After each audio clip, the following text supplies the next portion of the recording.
2024-cü il BMW i4 E-Drive 35 tam elektrik 19.000 mil yürüyüş, 13.000 dollar start qiymət var. Maşın çıxarılı xəraca, maşında ön hissədən bufer, fara, kapot və kırılı hissəsində belə bir zədəsi var.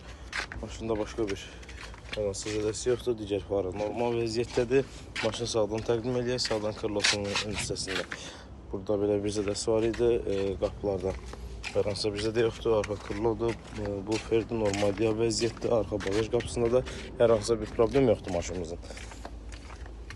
Soldan da tam zədəsiz yoldaşlar, soldan tam zədəsiz, maşınımız çıxarılı xəraca, kör nöqtə mövcuddur, açarsız daxil olan mövcuddur. Maşında maşın salonu təqdim edir, maşın salonu. Koji salon, elektron sidinindar olması, monitor, elektron peribor, maşın salonunda rul airbag atıb, head-up display mövcuddur. Buradan da maşın kodumuzu paylaşdım. Kimlərə lazımdır, əlaqə saxlayın, köməkliyi göstərək. Maşınımızın lüku da var yoldaşlar.